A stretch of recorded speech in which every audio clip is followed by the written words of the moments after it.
Hello दोस्तों, आपका हमारी यूट्यूब चैनल कृष्णा में स्वागत है। दोस्तों, भगवान श्री कृष्ण कहते हैं समर्पण का भाव ही भक्ति का रास्ता है।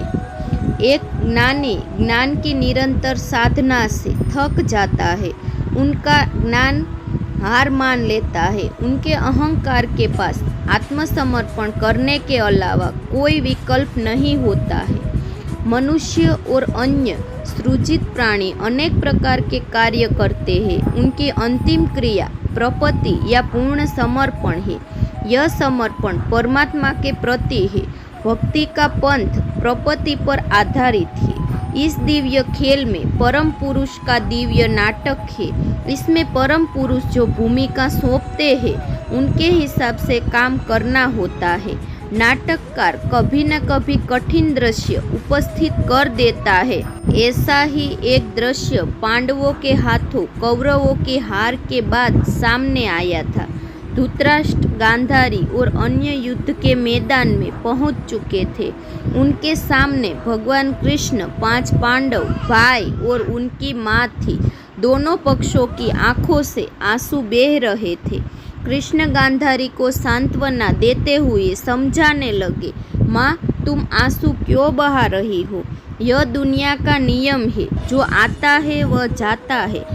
गांधारी ने कहा, कृष्ण, जब दूसरे विलाप करते हैं तो उसे सांत्वना देना आसान है, पर जब कोई दुखी खुद दुखी हो तो सांत्वना के शब्द उसे और दुखी करते हैं। कृष्ण चुप रहे।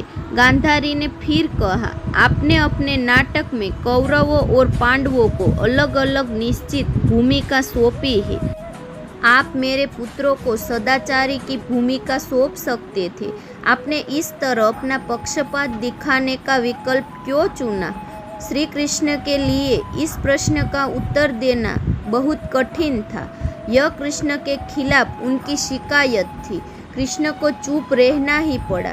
तथ्य यह है कि परम पुरुष के लिए सभी सृजित प्राणी समान रूप से महत्वपूर्ण है। ठीक वैसे ही जैसे एक हाथ की 10 उंगलियां होती है, वह जैसा चाहे वैसा उन्हें नचा सकता है। यह उनका एकमात्र विशेषाधिकार है। पर गांधारी पर उनका दुख भारी था। उन्होंने कहा, कृष्ण, आपको मुझे श्राप देने की अनुमति देनी होगी। गांधारी ने जारी रखा, जिस तरह मेरे सभी पुत्र मेरी आंखों के सामने मर गए, उसी तरह आप अपनी आंखों के सामने अपने पूरे वंश को नष्ट होते देखेंगे।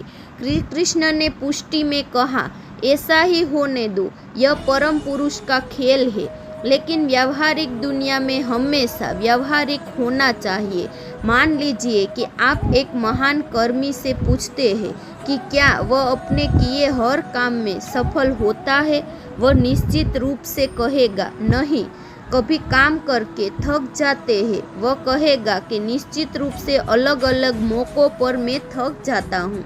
जब थक जाता है तो क्या वह परम पुरुष से प्रार्थना नहीं कर सकता कि वह उसे और ताकत दे? कोई कितना भी बड़ा कर्मी क्यों न हो, उसे अंततः परम पुरुष की शरण में जाना ही होता है।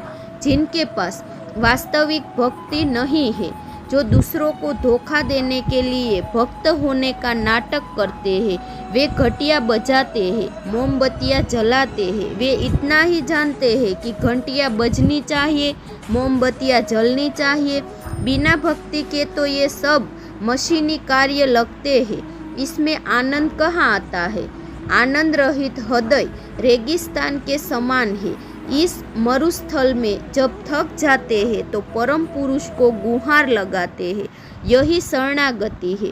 फिर वह स्थिति प्रपत्ति या पूर्ण समर्पण की होती है।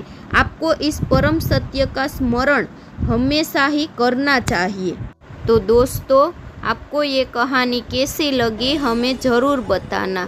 यदि कोई प्रश्न है तो नीचे दिए गए कमेंट बॉक्स में हमें ज़रूर बताना। और अच्छी लगी तो लाइक, सब्सक्राइब और कमेंट ज़रूर करना। जय श्री कृष्ण।